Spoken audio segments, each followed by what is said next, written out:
அனைவருக்கும் வணக்கம். இந்த வீடியோவில் நம்ம என்ன பார்க்க போகிறோம் அப்படின்னா, ஏபிஜே கோச்சிங் சென்டர் இருக்குங்க இல்லையா, அவங்களோட குரூப் 1 டெஸ்ட் 3வது டெஸ்ட் வந்து நான் இன்றைக்கி எழுதினேன். மார்க் வந்து ரொம்ப கம்மியாக தான் வந்துச்சு. அது லாஸ்ட்டில் என்ன மார்க் அப்படின்னு சொல்கிறேன். என்னென்ன கொஷின் இருக்குது அப்படின்னு சொல்லி நம்ம அனலைஸ் பண்ண போகிறோம். சரிங்களா? குரூப் 1 ஸ்டாண்டர்டில் ரொம்ப முக்கியமான ஒரு டெஸ்ட்டாக நான் இதை பார்க்குறேன்.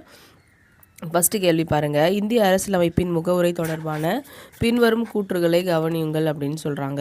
நம்மளோட இந்திய அரசியலமைப்போட பிரியாம்பிள் பற்றி கொடுத்துருக்காங்க. முகவுரை அரசியலமைப்பின் ஒரு பகுதியாகும். மேலும் இது 368 என் கீழ் திருத்தப்படலாம் அப்படின்னு சொல்கிறாங்க. இது வந்து சரியான ஒரு ஆன்சர். சரியா? அடுத்தது, முகவுரையை ஏற்றுக்கொள்ளப்பட்ட தேதி மற்றும் அரசியலமைப்பு அமலாக்க தேதி இரண்டையும் குறிப்பிடுகிறது அப்படின்னு சொல்கிறாங்க. அமலாக்க தேதி வந்து சொல்லியிருக்க மாட்டாங்க. என்றைக்கு ஏற்றுக்கிறாங்களோ அதை தான் சொல்லியிருப்பாங்க. அப்போது 2வது ஆன்சர் அப்படின்றது தப்பானதாக இருக்குது. சரியா? ஆப்ஷன் 2 தப்பு. அடுத்து 42வது அரசியலமைப்பு திருத்த சட்டம் 1976 மூலம் சோசியலிஸ்ட் எனும் சொல் முன்னுரையில் சேர்க்கப்பட்டது அப்படின்னு சொல்லியிருக்காங்க. அது வந்து கரெக்டு.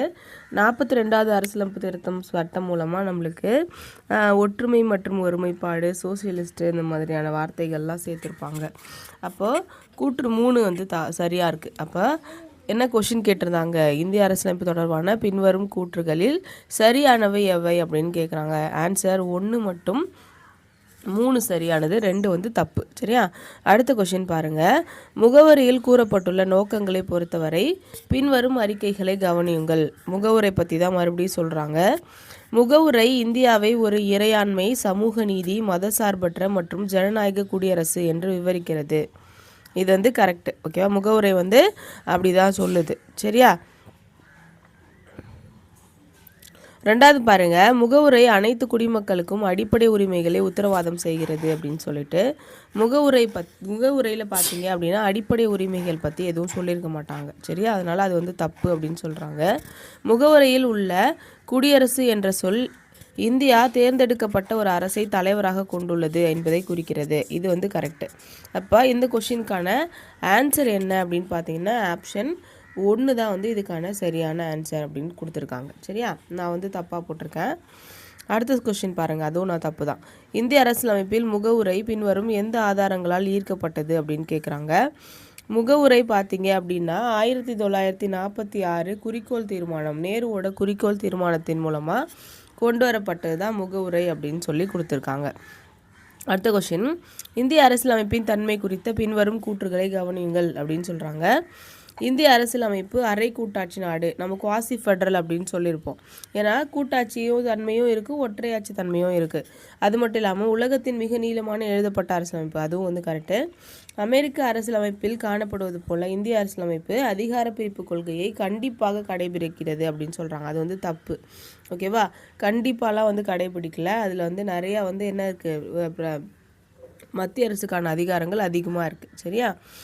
அடுத்து, இந்தியாவில் நாடாளுமன்ற அமைப்பை பொறுத்தவரை பின்வரும் கூற்றுகளை கவனியுங்கள் அப்படின்னு சொல்கிறாங்க. எது சரியானதுன்னு கேட்குறாங்க. இந்திய குடியரசுத் தலைவர் அரசாங்கத்தின் உண்மையான நிர்வாக அதிகாரி அப்படின்னு சொல்கிறாங்க. அது வந்து தப்பு. ஏன்னா அவர் வந்து ஒரு பெயரளவு தலைவர் அப்படின்னு நம்ம சொல்லுவோம். அடுத்தது, அமைச்சர்கள் குழு நாடாளுமன்றத்திற்கு கூட்டாக பொறுப்பாவார்கள். அது வந்து கரெக்டு. பண மசோதாவை நிறைவேற்றுவதில் மக்களவையுடன் மாநிலங்களவை சமமான அதிகாரத்தை கொண்டுள்ளது அப்படின்னு சொல்கிறாங்க. அது வந்து தப்பு. ஏன்னா மக்களவைக்கு தான் அதிகமான பவர் இருக்குது. அப்போ கரெக்டான ஆன்சர் வந்து என்ன அப்படின்னா ஆப்ஷன் 2 மட்டும்தான் கரெக்ட். அமைச்சர்கள் குழு நாடாளுமன்றத்திற்கு கூட்டாக பொறுப்பாவாங்க. அது மட்டும்தான் கரெக்டு. அடுத்து, இந்திய அரசியலமைப்பு சட்டத்தில் அடிப்படை கட்டமைப்பு அப்படின்ற கோட்பாடு எந்த கேஸில் வந்துச்சு அப்படின்னு கேட்குறாங்க. 1973 ஃபஸ்ட்டு வந்தது. ஓகேவா? இதுக்கு முன்னாடி இந்த Golaknath case, Kesavananda Bharati case, Minerva Mills case, S R Bommai case, இது எல்லாமே இந்த அடிப்படை கட்டமைப்பு பற்றி தான் பேசுது. ஓகேவா? ஆனால் நம்மளுக்கு ஃபஸ்ட்டு சொன்ன கேஸ் பார்த்தீங்க அப்படின்னா 1973 வந்த கேஸ் தான். ஓகேவா? அடிப்படை உரிமைகளை திருத்த முடியுமா அப்படின்ற இடத்துல வந்த கேஸ் தான் இந்த 4 கேஸுமே. அடுத்த கொஸ்டின் பாருங்கள். இந்திய அரசியலமைப்பில் முக்கிய அம்சங்கள் குறித்து பின்வரும் அறிக்கைகளை கவனியுங்கள் அப்படின்னு சொல்கிறாங்க. ஃபஸ்ட்டு ஆப்ஷன் பாருங்கள். இந்திய அரசியலமைப்பு பாராளுமன்ற அரசாங்க முறையை வழங்குகிறது அப்படின்னு சொல்கிறாங்க. சரியா? இது பிரிட்டிஷ் மாதிரியால் ஈர்க்கப்பட்டது, ஆனால் அதன் சொந்த தனித்துவமான அம்சங்களை கொண்டுள்ளது அப்படின்னு சொல்கிறாங்க. இது வந்து கரெக்டானது. ஓகேவா? ஏன்னா இந்திய அரசியலமைப்பு வந்து பார்லிமெண்ட்ரி ஃபார்ம் ஆஃப் கவர்மெண்ட்டை தான் கொண்டு வந்திருக்காங்கன்னா அது பிரிட்டிஷ் பார்லிமெண்ட் மாதிரி இருக்காது, டிஃப்ரென்சஸ் வந்து இருக்கும். அடுத்து மதசார்பற்ற என்ற சொல் 1951 ஏற்றுக்கொள்ளப்பட்ட இந்திய அரசியலமைப்பில் இருந்தது அப்படின்னு சொல்லி கேட்குறாங்க. இது வந்து 1976 42வது அரசியலமைப்பு திருத்த சட்டம் மூலமாக கொண்டு வந்திருப்பாங்க. சரியா? அடுத்து இந்திய குடியுரிமையை வழங்கும் அமெரிக்காவை போல் அல்லாமல் இந்திய அரசு ஒற்றை குடியுரிமை என்ற கொள்கையை பின்பற்றுகிறது. இதுவும் கரெக்டு. அப்போ ஆன்சர் என்ன அப்படின்னா 1 மற்றும் 3 சரியானது. சரியா? அடுத்த கொஸ்டின் பாருங்கள். பின்வருவனவற்றில் எது இந்திய அரசியலமைப்பின் அடிப்படை பண்புகள் அப்படின்னு கேட்குறாங்க. அடிப்படை பண்புகள் என்னென்ன அப்படின்னா ஃபஸ்ட்டு எழுதப்பட்ட மற்றும் உறுதியான அரசியலமைப்பு. இது வந்து ஒரு அடிப்படை பண்பு. கூட்டாட்சி மற்றும் ஒற்றையாட்சி அம்சங்கள் எல்லாம் சேர்ந்துருக்கு. இதுவும் ஒரு அடிப்படை பண்பு. நாடாளுமன்ற இறையாண்மையை விட நீதித்துறை மேலாதிக்கம் அப்படின்னு கொடுக்குறாங்க. எங்கேயுமே அப்படி ஒரு வார்த்தை சொல்லலை. ஏன்னா பார்லிமெண்ட்டும் சுப்ரீம் கோர்ட்டுக்கும் பார்த்தீங்க அப்படின்னா எப்பயுமே கிளாஷஸ் வந்து இருந்துகிட்டே இருக்கும். ஏன்னா ஒருத்தவங்க தப்பு பண்ணால் இன்னொருத்தவங்க கேள்வி கேட்குற மாதிரி தான் இருக்குமே கொஞ்சம், யாருமே சுப்பீரியர்னு கிடையாது. அப்போ இது வந்து தப்பு. தேர்ந்தெடுக்கப்பட்ட தலைவரை கொண்ட குடியரசு அப்படின்னு சொல்கிறாங்க. இது வந்து கரெக்டு. குடியரசுத் தலைவரை தேர்ந்தெடுக்கிறோம் இல்லையா, அதுவும் கரெக்டாக. அப்போ ஆன்சர் வந்து பார்த்திங்கன்னா 1, 2, 4 மட்டும் சரியானது அப்படின்னு சொல்கிறோம். சரியா? அடுத்தது பாருங்கள். இந்திய அரசியலமைப்பு உலகிலேயே அதிகமாக திருத்தப்பட்ட தேசிய அரசியலமைப்பு அப்படின்னு சொல்கிறாங்க. இந்திய அரசியலமைப்பு உலகிலேயே அதிகமாக திருத்தப்பட்ட தேசிய அரசியலமைப்பு அப்படின்னு சொல்கிறது தப்பு அப்படின்னு சொல்கிறாங்க. ஏன் அப்படின்னா நீண்ட அரசியலமைப்பு தான், இதை விட அதிகமாக கஸ்டம்ஸை வந்து மாற்றிக்கிறது பிரிட்டிஷ்லாம் இருக்காங்க அப்படின்றதுனால இது தப்பு. அடுத்தது தேசிய அவசர நிலையின் போது இந்திய அரசியலமைப்பில் உள்ள அடிப்படை உரிமைகளை நிறுத்தப்படலாம். இது வந்து கரெக்டாக. ஆர்டிகிள் 19 தானாகவே நின்றுடும். ஓகேவா? ஆர்டிகிள் 21, 20 தவிர மற்றது எல்லாமே வந்து குடியரசுத் தலைவர் ஒரு ஆணை போட்டு நிறுத்தலாம். அடுத்தது மாநில கொள்கை வழிகாட்டுதல். டிபிஎஸ்பி நியாயப்படுத்த முடியாதவை ஆனால் நிர்வாகத்தில் முக்கிய பங்கு வகிக்கின்றன. இது வந்து கரெக்டு. அடுத்த குவெஸ்டின்.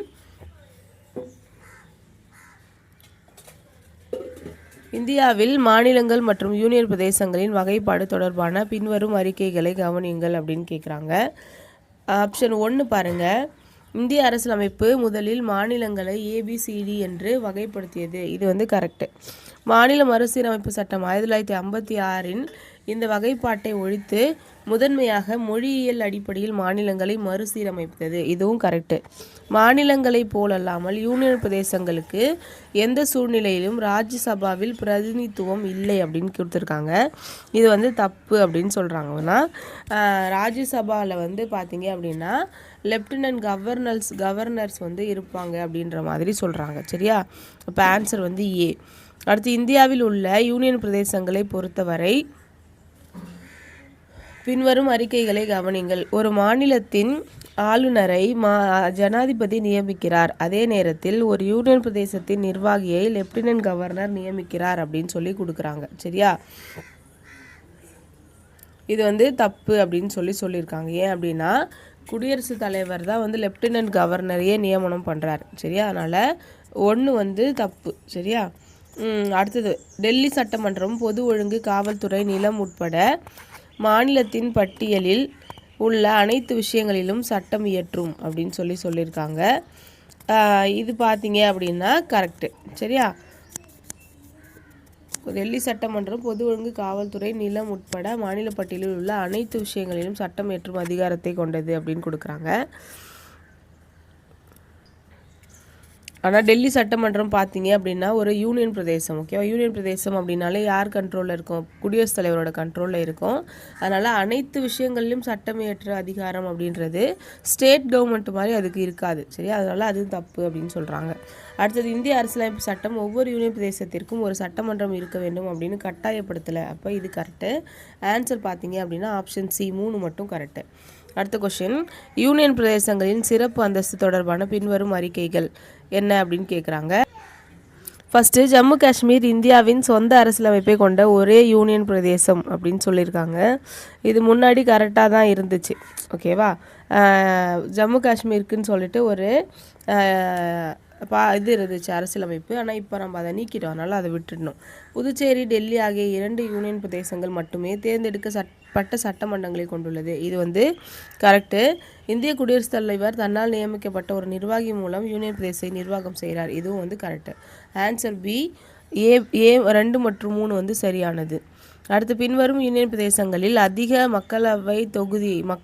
மக்களவையில் அதிக பிரதிநிதித்துவத்தை கொண்ட ஒரு யூனியன் பிரதேசம் எது அப்படின்னு கேட்குறாங்க. டெல்லி தான்.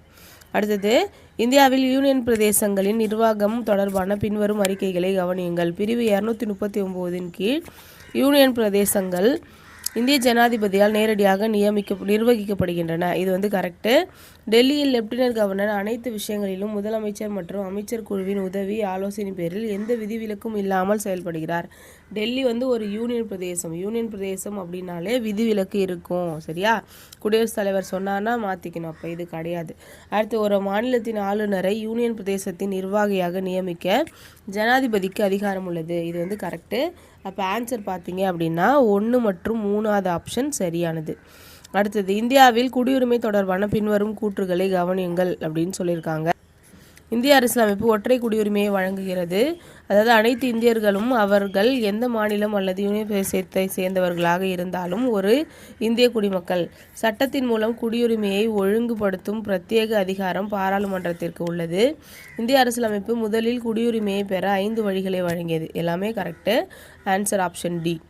அடுத்தது இந்திய குடியுரிமை சட்டம் 1955 பொறுத்தவரை பின்வரும் அறிக்கைகளை கவனியுங்கள். இந்தியாவில் குடியுரிமையை பெறுதல் மற்றும் முடித்தல் ஆகிய இரண்டிற்கும் இந்த சட்டம் வழிவகை செய்கிறது. இது சரியானது. ஜனவரி 26, 1950 அன்று அல்லது அதற்கு பிறகு, ஆனால் ஜூலை 1, 1987 முன்பு இந்தியாவில் பிறந்த ஒருவர் அவர்களில் பெற்றோரின் தேசியத்தை பொருட்படுத்தாமல் பிறப்பால் இந்திய குடிமகனாக கருதப்படுகிறார் அப்படின்னு சொல்லி கொடுத்துருக்காங்க. இது வந்து தப்பு. சரியா? அடுத்து இந்த சட்டம் வெளிநாட்டு இந்திய குடிமக்களுக்கு இரட்டை குடியுரிமையை அனுமதிக்கிறது அப்படின்னு சொல்கிறாங்க. இது பார்த்தீங்க அப்படின்னா தப்பு. சரியா? அப்போ ஆன்சர் பார்த்தீங்க ஜனவரி 26, 1950 1987 வரைக்கும் அவங்களோட பெற்றோர் எவராக இருந்தாலும் பரவாயில்ல, அவங்களுக்கு குடியுரிமை இருக்கும் அப்படின்னு சொன்னது கரெக்டு. அப்போ ஆன்சர் பார்த்தீங்க அப்படின்னா ஆப்ஷன் 1 மற்றும் 2 சரியானது. அப்போ ஏ தான் ஆன்சர். அடுத்தது 17வது கொஸ்டின். இந்திய குடியுரிமையை நிறுத்துவது தொடர்பான பின்வரும் அறிக்கைகள் கேட்குறாங்க. குடியுரிமையை நிறுத்தணும் அப்படின்னா ஃபஸ்ட்டு குடியுரிமை திறத்தல் அப்படின்றது ஒரு தன்னார்வ செயல்பாடு. அங்கே ஒரு இந்திய குடிமகன் தானாகவே முன் வந்து அவனோட குடியுரிமை வேணாம் அப்படின்னு சொல்லிடுவார். அது வந்து சரி. குடியுரிமை இழப்பு என்பது ஒரு தன்னிச்சையான செயல்முறை. அதில் இந்திய அரசாங்கம் அதுவாக வந்து நிறுத்தும். அப்போ அதுவும் கரெக்டு. வேறொரு நாட்டோட குடியுரிமை பெறும்போது இந்திய குடியுரிமை வந்து தானாகவே ரத்தாயிடும். அப்போ அதுவும் கரெக்டு. ஆப்ஷன் வந்து டி. எல்லாமே சரி. அடுத்தது 18வது கொஸ்டின். இந்திய அரசியலமைப்பில் உள்ள அடிப்படை உரிமை பொறுத்தவரை பின்வரும் ஆர்டிகிள்ஸை பாருங்க அப்படின்னு சொல்கிறாங்க. சொத்துரிமை முதலில் அடிப்படை உரிமையாக இருந்தது, ஆனால் பின்னர் அரசியலமைப்பு திருத்தம் மூலம் நீக்கப்பட்டது. கரெக்டா? கரெக்டு. 44வது திருத்த சட்டத்தின் மூலமாக சொத்துரிமையை நீக்கியிருப்பாங்க. அடுத்தது அரசியலமைப்பின் பகுதி 3 உள்ள அடிப்படை உரிமைகள் முழுமையானவை, எந்த சூழ்நிலையிலும் கட்டுப்படுத்த முடியாது அப்படின்னு சொல்கிறாங்க. இல்லை, ஒரு எமர்ஜென்சி வந்துச்சு அப்படின்னா குடியரசுத் தலைவர் என்ன பண்ணிடுவார்? நிறுத்தி வச்சுடுவார். அப்போ அது வராது. சில அடிப்படை உரிமைகள் இந்திய குடிமக்களுக்கு மட்டுமே கிடைக்கிறது. அது வந்து கரெக்டு. ஓகேவா? சட்டத்தின் முன் அனைவரும் சமம், அது எல்லாருக்கும் கிடைக்கும். ஆனால் பாகுபாடு காட்டக்கூடாது அப்படின்னு சொன்னால் அது நம்மளுக்கு மட்டும்தான். அப்போது இதுக்கு வந்து ஆன்சர் 1 மற்றும் 3 சரியானது. அடுத்த கொஸ்டின் பாருங்கள். பின்வரும் உரிமைகளை கவனியுங்கள் அப்படின்னு சொல்கிறாங்க. சட்டத்தின் முன் சமத்துவத்திற்கான உரிமை, தன்னிச்சையான கைதுக்கு எதிரான பாதுகாக்கும் உரிமை, சங்கங்கள் அல்லது தொழிற்சங்கங்கள் உருவாக்கும் உரிமை, அரசியலமைப்புக்கு உட்பட்டு தீர்வு காணும் உரிமை. இதில் இந்திய குடிமக்களுக்கும் வெளிநாட்டவருக்கும் கிடைக்கும் உரிமை என்ன அப்படின்னு கேட்குறாங்க. இதுக்கு ஆன்சர் பார்த்தீங்கன்னா ஆப்ஷன் பி 1, 2 மற்றும் 4 அப்படின்னு சொல்லி கொடுக்குறாங்க. சரியா? 1, 2 மற்றும் 4 எது சட்டத்தின் முன் சமத்துவத்திற்கான உரிமை, தன்னிச்சையான கைதுக்கு எதிராக பாதுகாக்கும் உரிமை, அது கூடவே ஆர்டிகல் 32 வந்து வெளிநாட்டவருக்கும் கொடுக்குறாங்க. சரியா? அடுத்து இந்திய அரசியலமைப்பின் கீழ் பிரிவு 21 வாழ்க்கை உரிமை மற்றும் தனிப்பட்ட சுதந்திரத்திற்கான நோக்கம் அதை வந்து சொல்லியிருக்காங்க. அது என்ன அப்படின்னு பாருங்க. இது இந்திய குடிமக்களுக்கு மட்டுமே கிடைக்கிறது மற்றும் தன்னிச்சையான அரசின் நடவடிக்கைக்கு எதிராக பாதுகாப்பை உறுதி செய்கிறது. இது வந்து சரியானது. இது அடிப்படை உரிமையாக வெளிப்படையாக அங்கீகரிக்கப்பட்ட இறக்கும் உரிமையை உள்ளடக்கியது அப்படின்னு சொல்கிறாங்க. ஆனால் சாகிறதுக்கு இந்திய அரசியலமைப்பில் உரிமையாக கிடையாது, வாழறதுக்கு தான் உரிமை இருக்குது. அப்போ இது வராது. சரியா? அடுத்தது பாருங்கள், தனி உரிமைக்கான உரிமை, சுத்தமான சூழலுக்கான உரிமை போன்ற உரிமைகளை உள்ளடக்கியதாக உச்சநீதிமன்றத்தால் விளக்கப்பட்டுள்ளது. அது சரியானது. பிரிவு 352 கீழ் தேசிய அவசர நிலையின் போது இது தானாகவே இடைநிறுத்தப்பட்டுள்ளது. இதுவும் கரெக்டு. சரியா? அடுத்த கொஷின், இந்திய அரசியலமைப்பில் கூறப்பட்டுள்ள அடிப்படை கடமைகளை பொறுத்தவரை பின்வரும் அறிக்கைகளை கவனியுங்கள் அப்படின்னு சொல்கிறாங்க. ஸ்வரன் சிங் குழுவின் பரிந்துரை அடிப்படையில் உருவாக்கப்பட்டது. இது கரெக்டு. இதை சட்டத்தால் செயல்படுத்தக்கூடியவை அப்படின்னு சொல்கிறாங்க. ஆனால் இது தப்பு. சட்டத்தால் செயல்படுத்த முடியாது. இது இணங்காதனால பார்லிமெண்ட் அபராதம் விதிக்கலான்னு சொல்கிறாங்க. அபராதம் அப்படின்றதே கிடையாது. சரியா? அடுத்து, இந்திய அரசியலமைப்பில் அடிப்படை கடமைகள் இல்லை, அவை அரசியலமைப்பு திருத்தம் மூலம் சேர்க்கப்பட்டது. இது சரியானது. சரியா? அப்போது ஆன்சர் என்ன வரும்? 1 மற்றும் 3 சரியானது. Option B correct. அடுத்த கொஸ்டின் பாருங்கள். இந்திய அரசியலமைப்பில் பிரிவு 51A இன் கீழ் பின்வரும் அடிப்படை கடமைகளை கவனியுங்கள் அப்படின்னு கொடுக்குறாங்க. இந்தியாவில் இறையாண்மை, ஒற்றுமை மற்றும் ஒருமைப்பாட்டை நிலைநிறுத்தி பாதுகாக்க அப்படின்னு சொல்கிறாங்க. இந்தியாவோட இறையாண்மையை பாதுகாக்கிறதுக்கெலாம் இதில் எதுவும் இருக்காது. அப்போ அது வராது. அடுத்தது, தனிநபர் மற்றும் கூட்டு நடவடிக்கைகளில் அனைத்து துறைகளும் சிறந்து விளங்க பாடுபடுதல் அப்படின்னு சொல்கிறாங்க.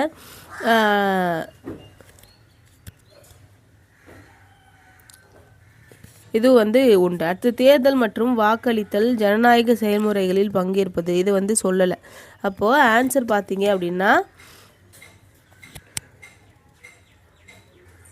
3 மட்டும். சரியா? 3 மட்டும்தான் சொல்லலை, மீதி எல்லாமே சொல்லியிருப்பாங்க. அறிவியல், மனப்பான்மை, மனித நேயம், இது எல்லாமே நம்மளோட கடமையில் வரும். சரியா? இந்தியாவோட இறையாண்மை, ஒற்றுமை, ஒருமைப்பாட்டை பாதுகாக்க சொல்லியிருப்பாங்க. தனிநபர் கூட்டு நடவடிக்கைகளை சிறந்து விளங்க பாடுபட சொல்லியிருப்பாங்க. அறிவியல் மனப்பான்மையை உருவாக்குறதுக்கும் சொல்லியிருப்பாங்க. சரியா? அடுத்தது பாருங்கள், இந்திய அரசியலமைப்பில் அடிப்படை கடமைகளின் தன்மையை பின்வருவற்றில் சரியாக விவரிக்கிறது எது அப்படின்னு சொல்லி கேட்குறாங்க. அடிப்படை உரிமைகள் நீதிமன்றத்தால் நியாயப்படுத்தக்கூடியவை மற்றும் செயல்படுத்தக்கூடியவை அப்படின்னு சொல்கிறாங்க. சரியா? அடுத்தது பாருங்கள், இந்திய அரசியலமைப்பு மட்டுமே இந்தியர்களுக்கு, குடிமக்களுக்கு மட்டுமே பொருந்தும், இந்தியாவில் வசிக்கும் வெளிநாட்டவருக்கு இல்லை அப்படின்னு சொல்கிறாங்க. முதலில் அமெரிக்க அரசியலமைப்பிலிருந்து கடன் வாங்கப்பட்டது அப்படின்னு சொல்கிறாங்க. 51A இன் கீழ் 15 அடிப்படை கடமைகள் உள்ளது அப்படின்னு சொல்கிறாங்க. கொஷின் என்ன கேட்குறாங்க அப்படின்னா, சரியானது மட்டும் என்ன அப்படின்னு கேட்குறாங்க. அது பாருங்கள், அடிப்படை கடமைகள் அப்படின்றது பார்த்தீங்க அப்படின்னா இந்திய குடிமகளுக்கு மட்டும்தான் பொருந்தும், மகனுக்கு, மகளுக்கு. சரியா? இந்தியாவில் இருக்கிற வெளிநாட்டவருக்கு பொருந்தாது. உரிமைகள் பார்த்தீங்கன்னா நம்ம வெளிநாட்டிலேருந்து வரவங்களுக்கும் கொடுப்போம், ஆனால் கடமையை நம்ம ஆளுங்க செஞ்சால் போதும் அப்படின்னு தான் சொல்கிறோம். அதே மாதிரி நீதிமன்றத்தால் இதை என்ன படுத்த முடியாது, நிலைப்படுத்த முடியாது. சட்டம் போட்டால் மட்டும்தான் செய்ய முடியும். சரியா? அடுத்தது பாருங்கள், அடுத்த கொஸ்டின், மாநில கொள்கையின் வழிகாட்டுதல் டிபிஎஸ்பி பற்றி கொடுத்துருக்காங்க. டிபிஎஸ்பியை பற்றி எதெல்லாம் சரியானதுன்னு கேட்குறாங்க. டிபிஎஸ்பி நீதிக்கு உட்பட்டது அல்ல. இது கரெக்டு. நீதிமன்றங்களால் அதை செயல்படுத்த முடியாது. அடுத்து, டிபிஎஸ்பி அயர்லாந்துலேருந்து எடுத்திருக்கோம். அதான் ஐரிஷ் அரசியலமைப்புலேருந்து கடன் வாங்கப்பட்டதுன்னு சொல்கிறாங்க. அதுவும் கரெக்டு. 42வது திருத்த சட்டம் மூலமாக டிபிஎஸ்பியில் சுற்றுச்சூழல் பாதுகாப்பு சம்மந்தமான ஆர்டிகல்ஸை சேர்த்தாங்க. இதுவும் கரெக்டு. அப்போ ஆன்சர் டி. 1, 2, 3 எல்லாமே சரியானது.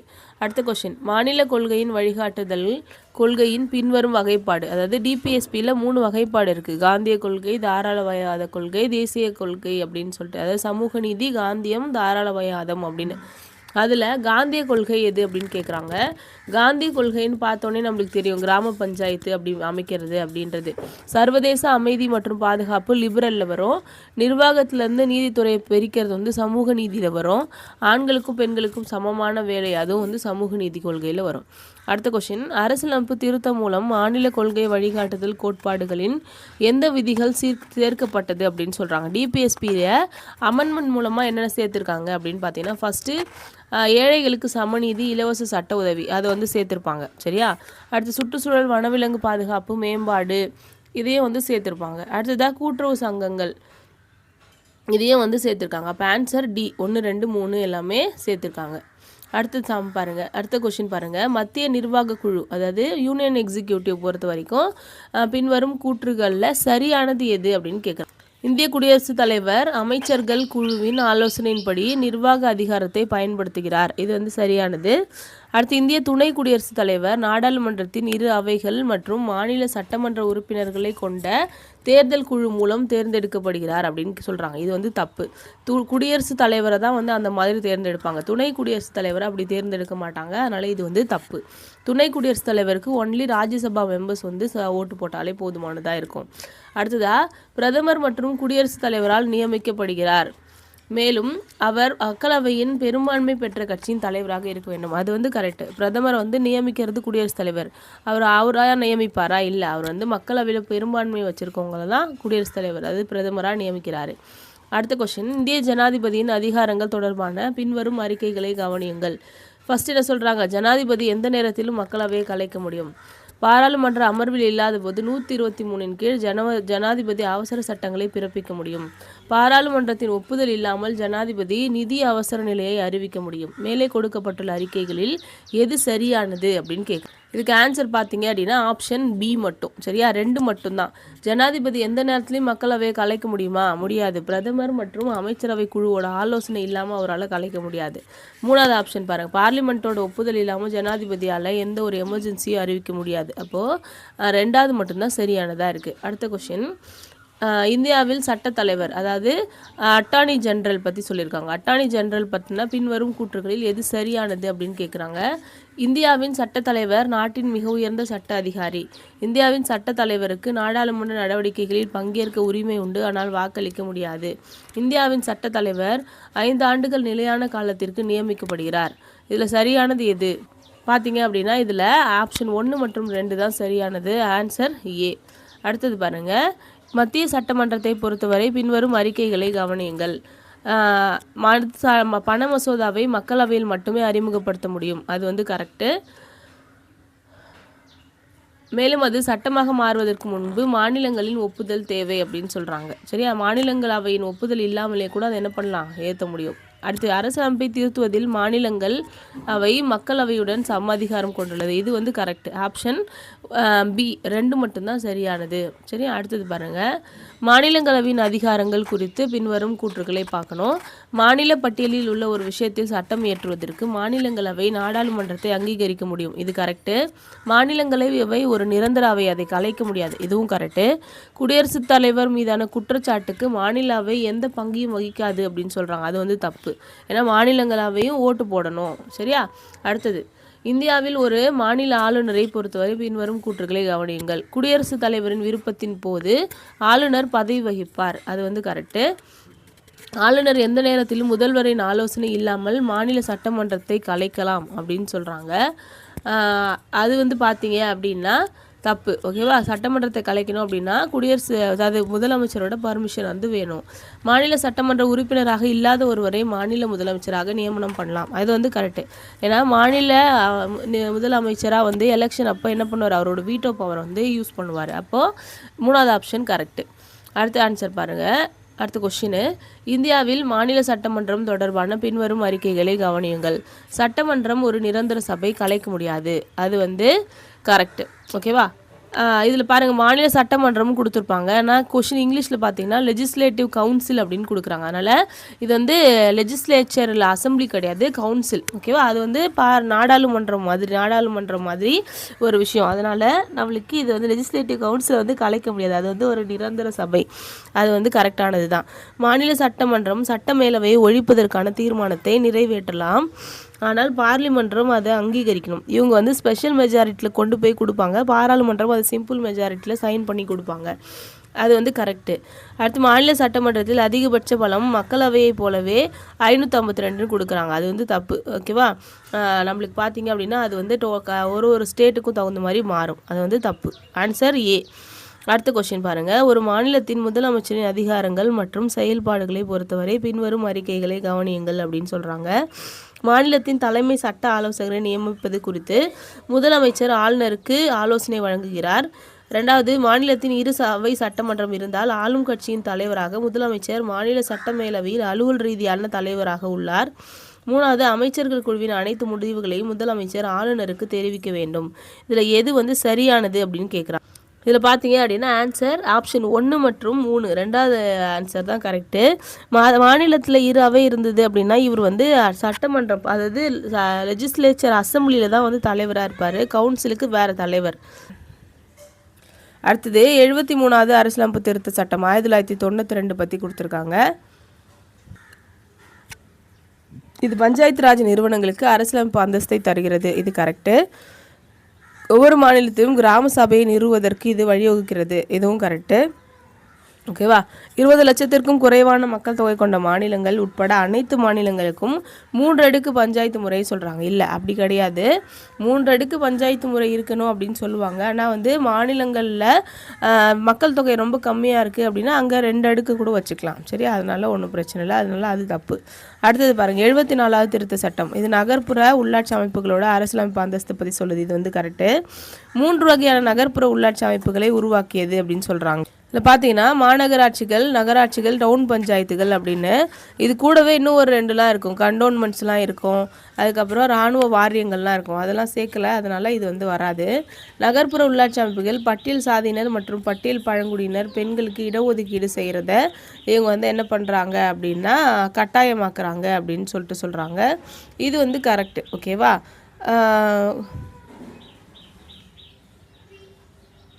அப்போ ஆன்சர் பார்த்தீங்க அப்படின்னா 1 மற்றும் 3 ஆப்ஷன் சி தான் வந்து ஆன்சர். அடுத்தது, உள்ளூர் அரசாங்கங்களுக்கான நிதி ஆணையத்தை பொறுத்தவரை பின்வரும் கூற்றுகளை கவனியுங்கள் அப்படின்னு சொல்கிறாங்க.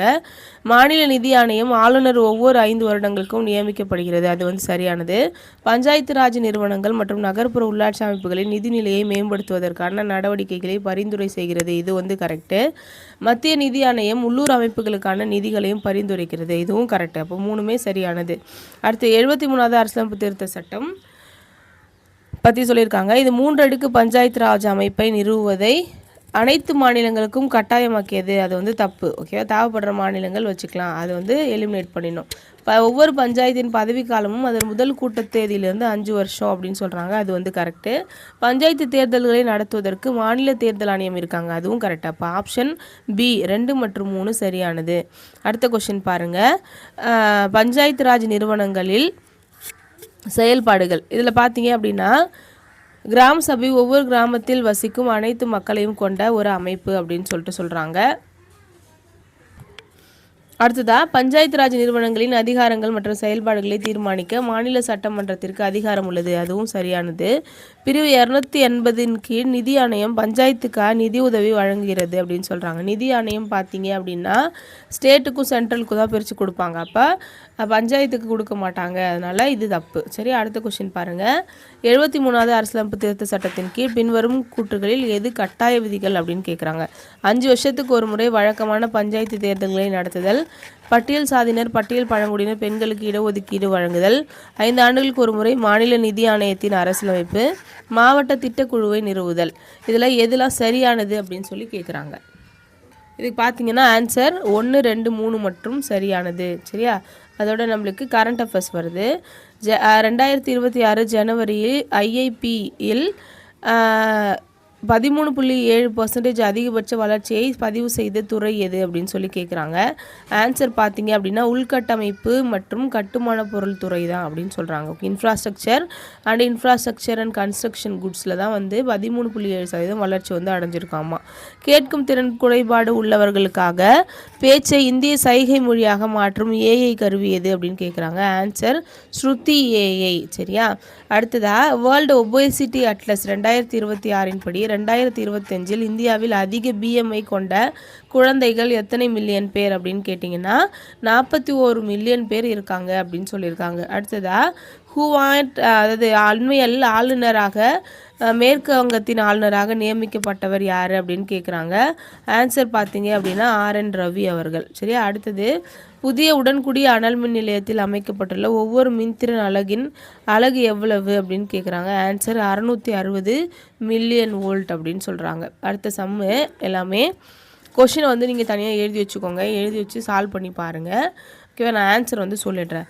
2 எண்கள் 3:5 என்ற விகிதத்தில் உள்ளன.